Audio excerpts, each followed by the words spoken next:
Nur Alvira dari Viva.com, Christina Francisca dari Popular Seleb. Pada sore kali hari ini Christina Francisca, Padan Eka Permana kapan lagi.com yang dilakukan oleh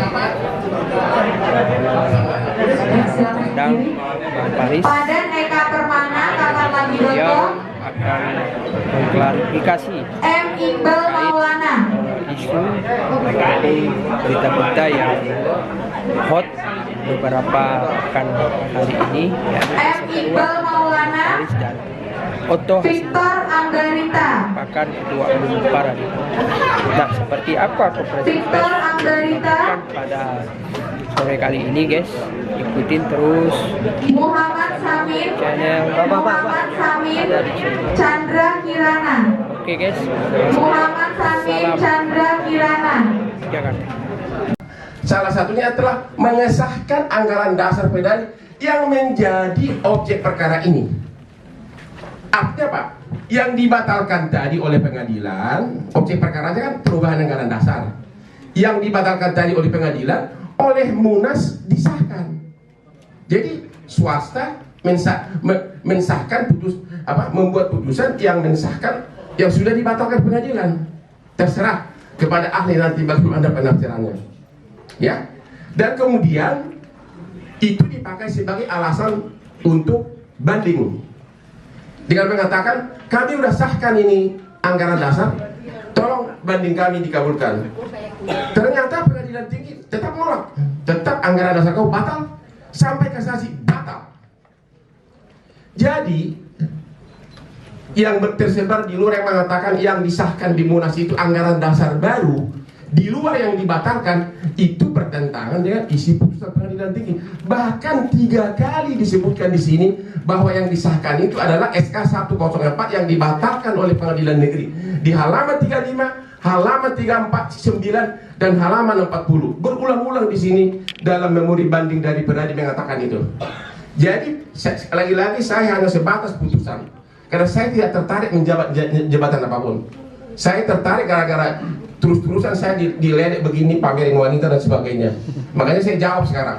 Saya hanya sepanjang membahas hukumnya.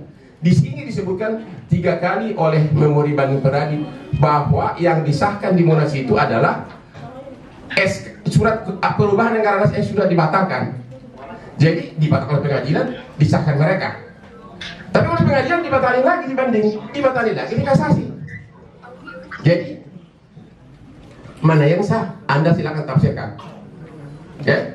Yang kedua, yang juga saya bahas waktu itu adalah apakah ada SK Menteri Hukum dan HAM baik terhadap perubahan anggaran dasar maupun terhadap susunan pengurus yang baru. Karena itu diatur dalam Peraturan Menteri Hukum dan HAM nomor 3 tahun 2016 di pasal 17. Perubahan anggaran dasar harus disahkan dan juga kepengurusannya. Itu yang saya tanyakan waktu itu. Oke? Jadi sekali lagi yang saya bahas berulang-ulang adalah fakta hukum dalam putusan sepanjang menyangkut pembatalan perubahan anggaran dasar. Tidak ada lebih dari situ. Hal lain mungkin sebelum saya kasih ke ahli-ahlinya ini, Anda contoh begini. Apa bedanya perseroan terbatas dengan dewan direksi? Kalau suatu anggaran dasarnya disebutkan catat, apakah dewan direksi itu sah? Ya? Apakah surat-surat yang ditandatangani oleh direksi PT sah? Kalau anggaran dasarnya sudah catat, sudah dibatalkan pengadilan. Karena direksi itu ditunjuk berdasarkan anggaran dasar. Kalau misalnya direksi perseroan terbatas itu tanda tangani berbagai surat, bagaimana nasibnya? Itu kira-kira. Jadi sekali lagi Anda pakai itu bahwa saya tidak pernah menyebutkan suatu institusi Peradi tidak sah. Saya hanya membahas tentang perubahan anggaran dasar yang dibatalkan oleh pengadilan dan akibatnya terhadap turunannya kepengurusan berikutnya. bukan terhadap institusi. Itu dari saya. Dan untuk selanjutnya saya kasih dulu kepada Pak Sugeng. Tolong dibahas Pak, apa arti putusan ini? Apa arti batal? Batal itu juga akibat hukumnya juga batal. Apa artinya itu? Silakan Pak. Terima kasih ya, Bang Hotman. Baik, saya kenalkan dulu ya posisi saya.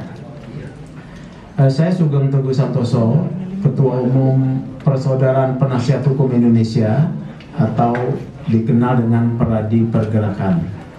2004, bahkan sebelum 2004, 2002 saya terlibat di dalam penyusunan Kode Etik Advokat Indonesia yang diintegrasikan di dalam Undang-Undang Advokat, Undang-Undang Nomor 18 Tahun 2003. Kemudian menjabat sebagai Sekretaris Dewan Kehormatan Pusat Peradi 2005 sampai dengan 2015.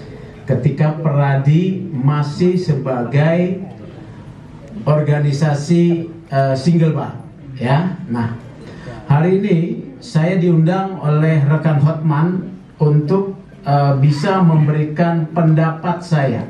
Ya, kalau saya dibilang ahli itu biar terserah Bang Hotman. Tapi saya akan menyatakan pendapat saya terkait dengan isu putusan Pengadilan Negeri Lubuk Pakam.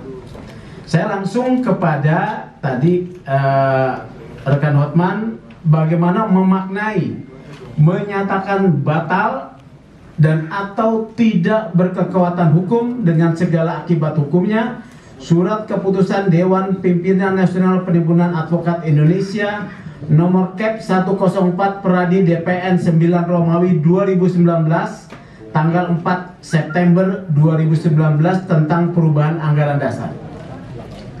Jadi keputusan inilah yang dirujuk menjadi perubahan anggaran dasar Peradi yang dikatakan sebagai perubahan kedua, ya. Nah, atas perubahan tersebut menjadi dasar untuk kemudian sebagai rujukan di dalam Munas 3 Peradi. Munas 3 Peradi yang dilaksanakan 2020 melalui Zoom meeting, di mana dalam Munas tersebut terpilih ketua umum yang kemudian membentuk Dewan Pimpinan Nasional. Kita ketahui bahwa ketua umumnya adalah rekan advokat Otto Hasibuan.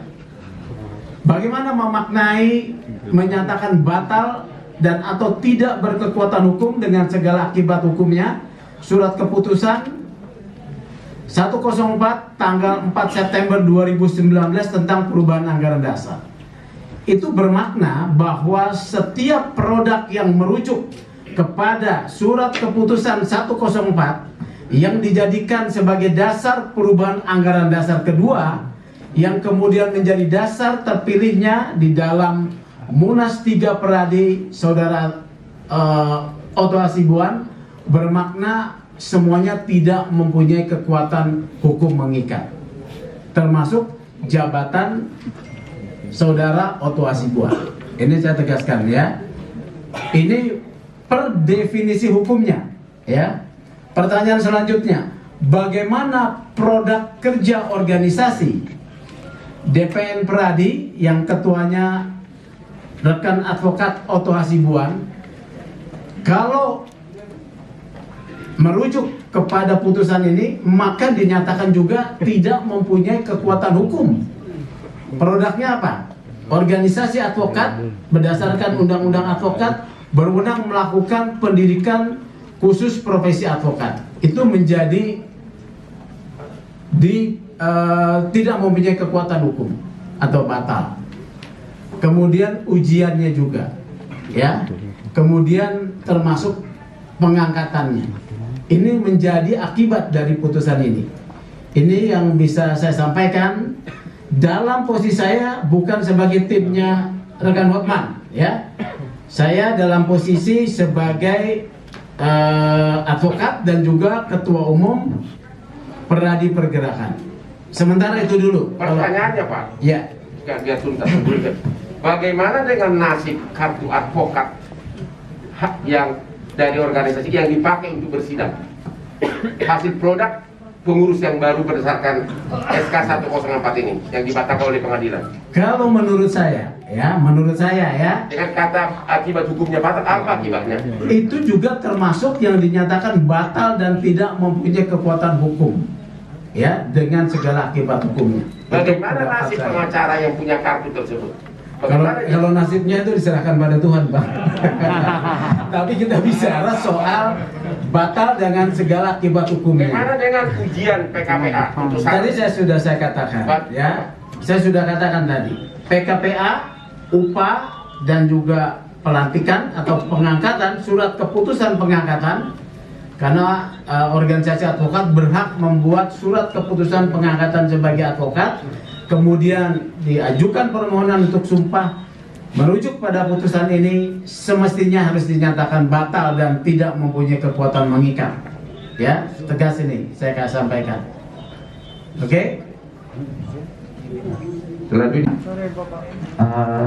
Bang Hotman, Bang Sugeng dan rekan-rekan sekalian, terima kasih menyikapi perkembangan yang beredar saat ini ya, bahwa apa yang terjadi dengan putusan Pengadilan Lubuk Pakam nomor 12 tahun 2020 itu terkait perubahan anggaran dasar dan anggaran rumah tangga yang saat itu dilakukan oleh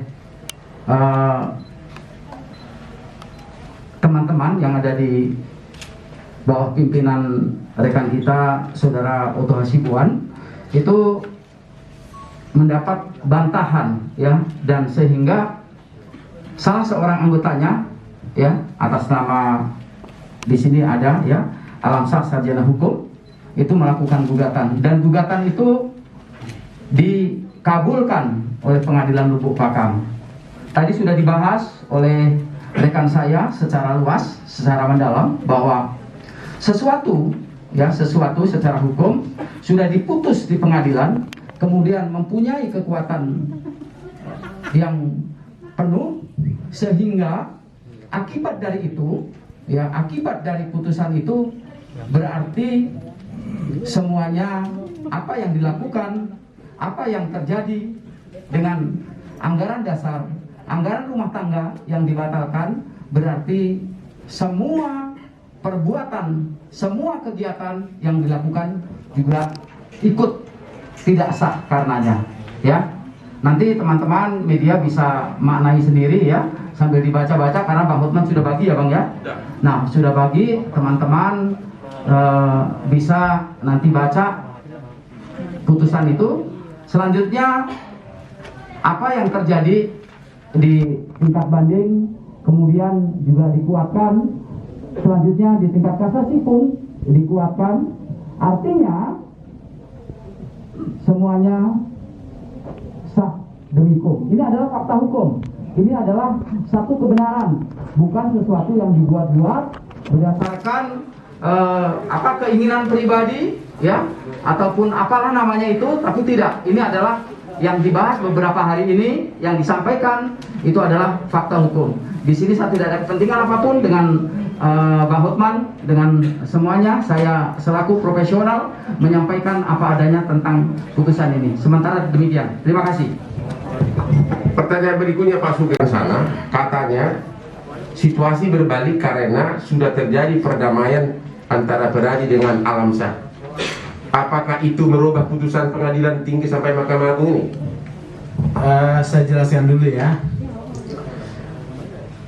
Organisasi Peradi pernah diuji di Mahkamah Konstitusi tentang konstitusionalitasnya.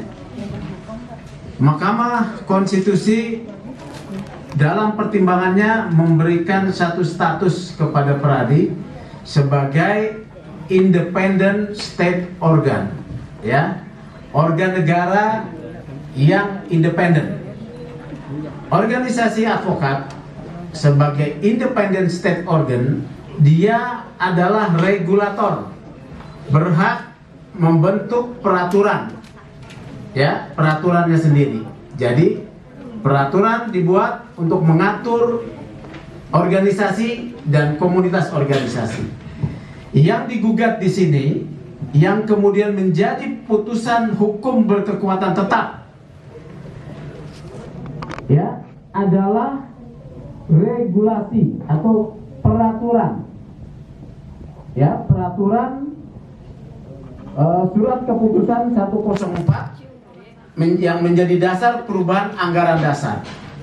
Ketika satu peraturan itu dinyatakan batal dan tidak mempunyai kekuatan hukum dan telah berkekuatan hukum tetap dengan segala akibat hukumnya, maka yang bisa dilakukan adalah mencabut.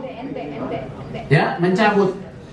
Apakah upaya perdamaian tersebut mengakibatkan putusan ini menjadi batal atau tidak mempunyai kekuatan hukum? Tidak. Ya, karena di dalam amar putusan di sini, ya, dalam amar putusan di sini, ini adalah mengatur tentang regulasi yang tidak mempunyai kekuatan hukum dan batal. Ya, perdamaian tersebut adalah satu perbuatan hukum yang lain yang berada di luar putusan pengadilan. Ya, ini tidak ada hubungannya. Ini bukan soal hubungan keperdataan, hutang piutang yang bisa kemudian diselesaikan dengan damai. Harus dicabut SK 104. Apabila SK 104 dicabut, maka berarti DPN Pradi itu taat pada aturan. Apa akibatnya kalau dicabut? Maka seluruh produknya, termasuk Munas ketiga yang dilakukan secara Zoom meeting yang memilih Saudara Otto Hasibuan sebagai ketua umum juga menjadi batal. Anggaran dasar yang menjadi dasar keterpilihan Saudara Otto Hasibuan menjadi batal. Ya, jadi seperti itu. Tidak ada hubungan antara perdamaian dengan putusan. Saya mau mengucapkan selamat kepada Saudara Alamsah, ya, secara pribadi yang memenangkan perkara ini dan juga mendapatkan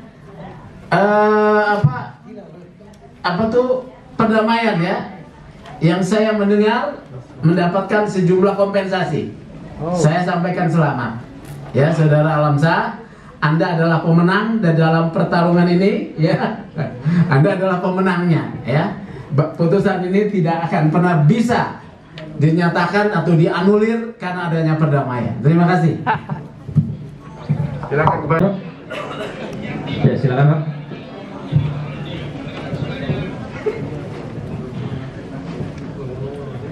Selamat siang, selamat sore. Saya dari Troll ID dengan dalih untuk langkah ke depan proses hukum mengenai dari Mbak Mengandi, ya, 3 hari ke depan kan akan ada tuntutan. Langkah hukum kelanjutan untuk hal tersebut seperti apa, Pak Ahmad? Terima kasih. Sejak dari awal saya sudah mengatakan saya hanya sebatas mengomentari fakta-fakta hukum dalam putusan. Saya tidak ada tertarik untuk menjadi ketua umum, bahkan jadi menteri pun saya tidak pernah tertarik. Ya, saya sudah sukses dalam berbagi hidupku, terima kasih kepada Tuhan. Kalau ada menempuh upaya hukum ke saya, tentu akan saya bela diri dan melawan. Itu aja jawabannya. Ya. Jadi begini, ya, sebagai salah satu pendiri Pradi, Pendiri, ya? Ya, pendiri saya. Oh, ini tokohnya nih. Loh, saya ini dari 2002 terlibat di dalam proses pembahasan RUU Advokat, ya, membentuk kode etik bersama dengan para pimpinan yang lain waktu itu, kemudian membentuk DPN juga. Saya mau sampaikan, Pradi itu adalah organisasi advokat independen, ya. Kemudian yang kedua, perbedaan pendapat memaknai putusan, ya, jangan dinilai sebagai sesuatu apabila berbeda menjadi musuh, ya.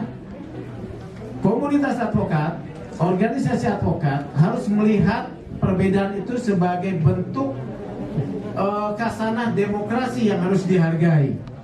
narasi yang berbeda harus dilawan dengan narasi. Karena kalau dilaporkan ke polisi, ini saya mau sampaikan ini ya, ini menabrak prinsip independensi. Apa maknanya independensi komunitas profesi dan organisasi profesi? Independensi artinya komunitas profesi advokat atau organisasi advokat akan menyelesaikan perbedaan masalah penafsiran pendapat antara advokat secara organisasi. Dengan mengundang misalnya lapor ke polisi, itu artinya kita mengundang intervensi adanya kekuatan atau lembaga lain masuk ke dalam organisasi. Ini yang tidak sehat. Ini adalah salah satu jiwa di dalam kode etik, ya. Keberatan-keberatan terhadap seorang advokat tidak boleh dipublikasikan atau dilakukan dengan cara lain kecuali dilaporkan kepada Dewan Kehormatan. Karena saya pembentuk kode etik, saya pahami. Kedua, ini tentu akan merepotkan polisi, ya, menjadi beban polisi. Karena ini soal internal, memaknai putusan. Boleh saja berbeda pendapat. Jadi jangan lapor gitu loh, main saling lapor. Artinya kita tidak cukup sebagai komunitas intelektual apabila melakukan tindakan pelaporan tidak memiliki kecukupan melihat ini sebagai bentuk perbedaan pendapat dalam negara demokrasi. Tidak sehat. Saya sarankan begitu. Nanti juga saya bisa dilaporin juga nih. Tapi saya sarankan tidak. Karena saya bertanggungjawabkan semua penjelasan saya ini dalam kapasitas saya sebagai pendiri Peradi awal, ya. Terima kasih. Ada satu lagi pertanyaan, Pak. Tadi Bapak sudah menjelaskan pengertian batal atau tidak berkekuatan hukum semua akibat hukum. Ini bagaimana dengan begitu banyak harta kekayaan Peradi?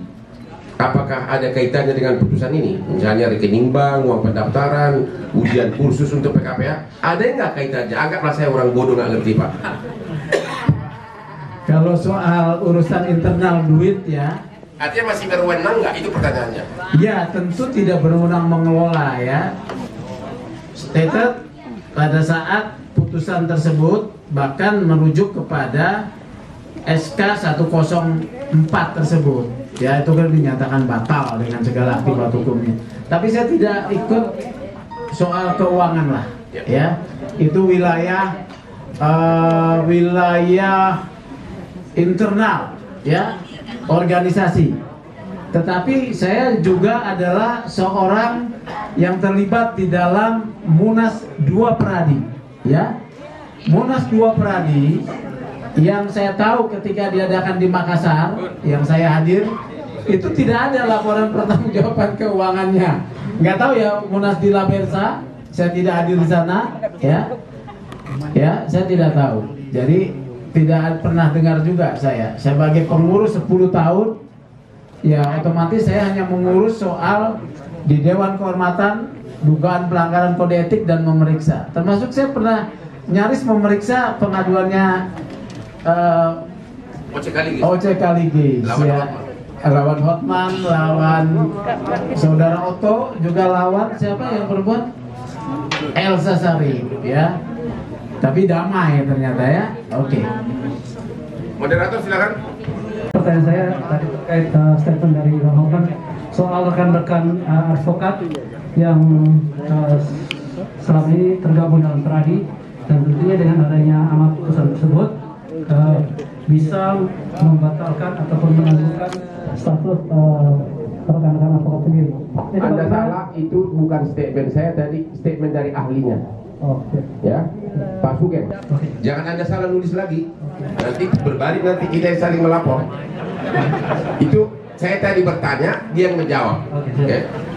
Itu bagaimana nasib rekan-rekan advokat tersebut? Apakah dari Peradi Perjuangan sendiri ingin atau berniat untuk merangkul teman-teman itu, ataukah hanya melepaskan atau membebaskan mereka untuk bergabung dalam organisasi advokat? Saya tidak dalam posisi menjawab. Dari dulu saya bilang saya hanya sebatas ranah fakta hukum dalam putusan. Kasihkan kepada senior bidang organisasi. Jadi ya, karena kisruhnya Peradi 2015 akibat Munas 2 Peradi Makassar, Peradi pecah berkeping-keping menjadi 3 waktu itu, ya.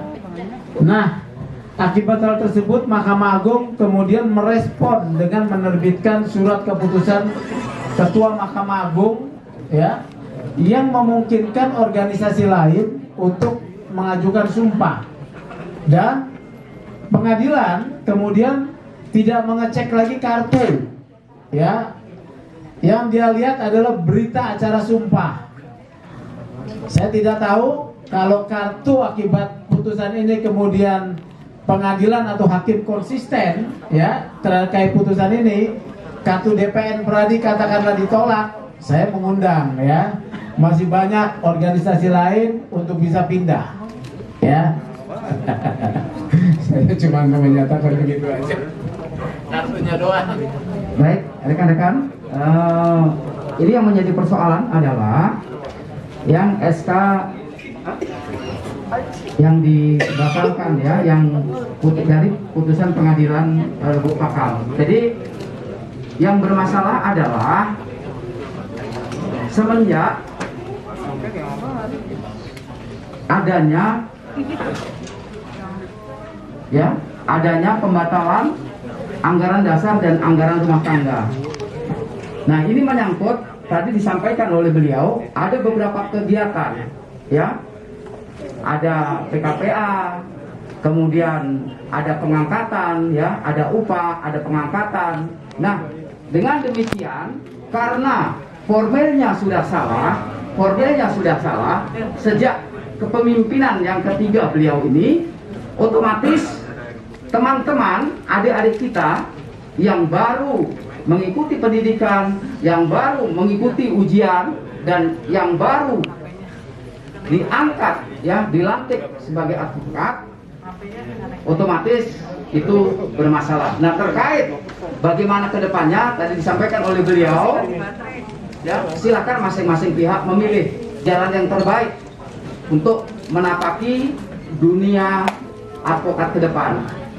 Bebas untuk memilih kemanapun rekan-rekan, adik-adik yang baru untuk menapaki tataran berikutnya. Demikian. Baik, terima kasih. Saya mau tanyakan pertama, kemarin saya sempat ikut preskon di DPC Jakarta Barat, Bang Bokman. Kebetulan mereka kan mau menganggap pendidikan menyatakan auto-oksigen ini adalah hal, dan mereka itu minta untuk 1 kali 24 jam Bang Bokman ini untuk minta maaf. Itu yang pertama. Yang kedua, terkait tadi dengan Bang Sugeng, yang terkait dengan apa Alamsyah. Nah, Pak Alamsyah tadi kan Bang Sugeng kan melihat atau mendengar dia menerima kompensasi. Tindakan selanjutnya dari Bang Alamsyah ini dari menerima kompensasi itu apa?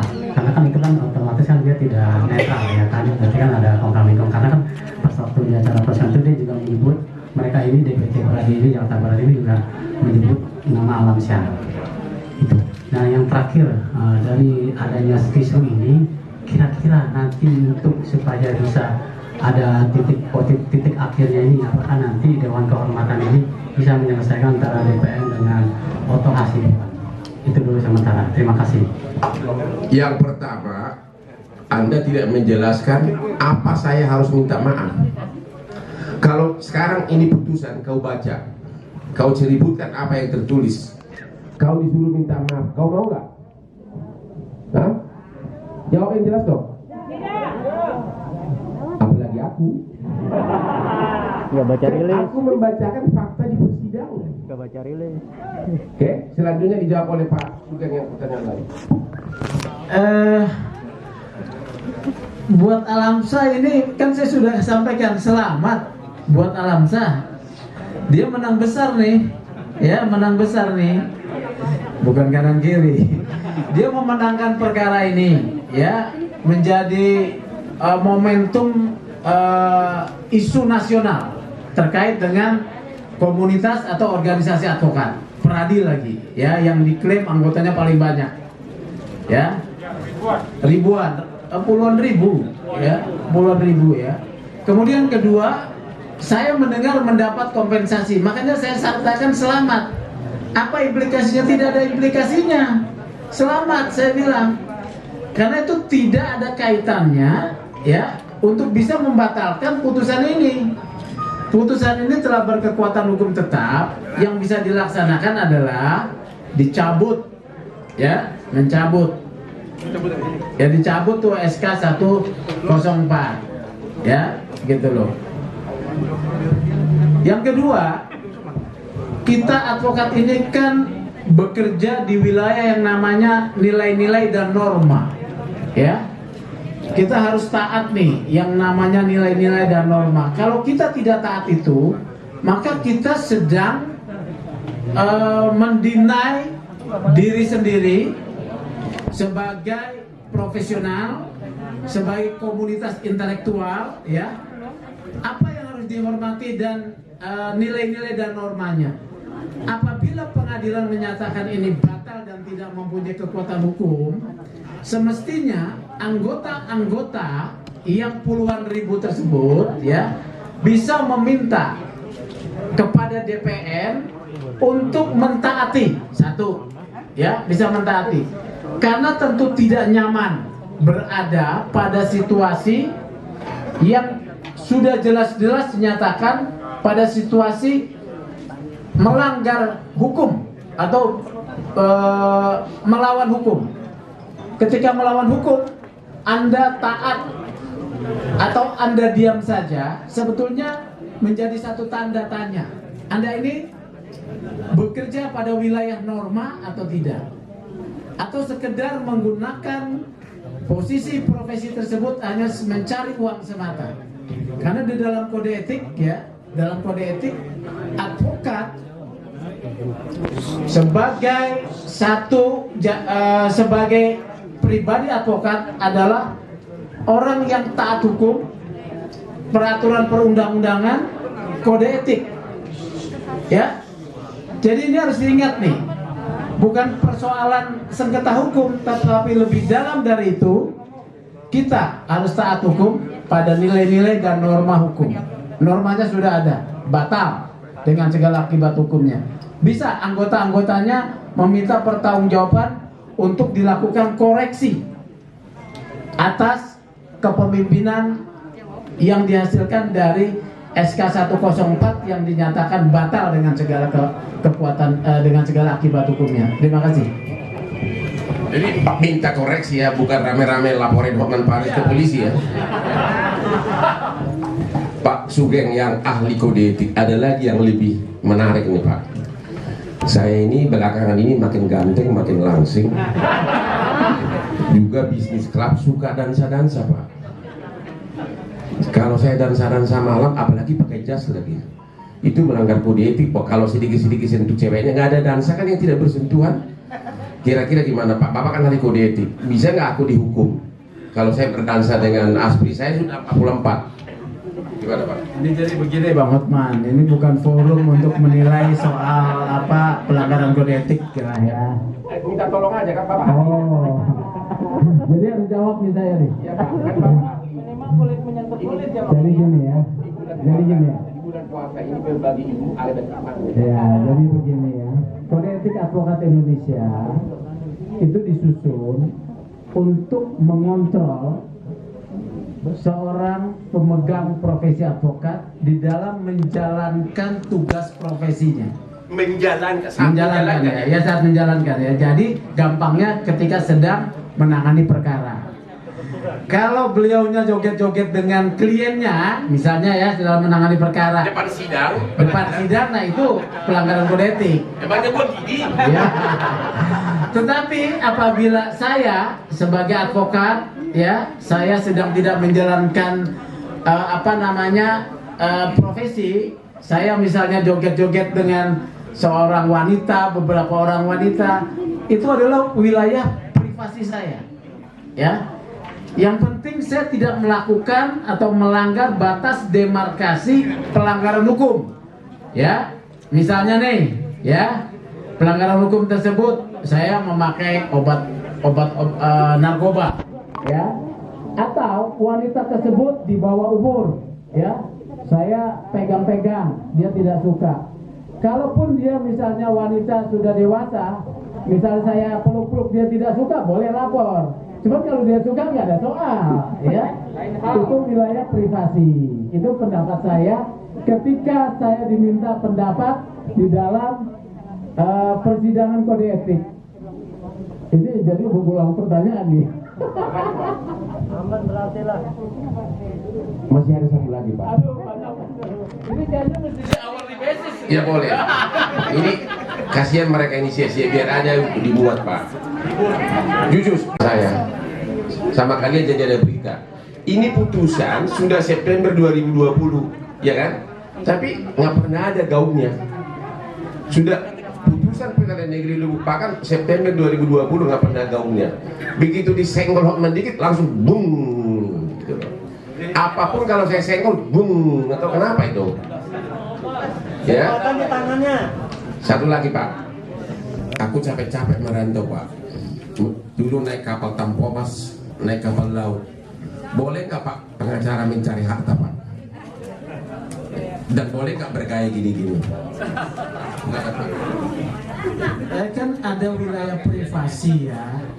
Jadi sebagai advokat ada wilayah privasi. Keputusan-keputusan yang diambil di luar ketika menjalankan profesi, ya, itu tidak ada kaitan dengan profesi, ya. Kalau menjadi kaya bagus dong. Tetapi kalau kaya hanya untuk dirinya sendiri juga jangan. Kasih dong ini lebaran nih, ya.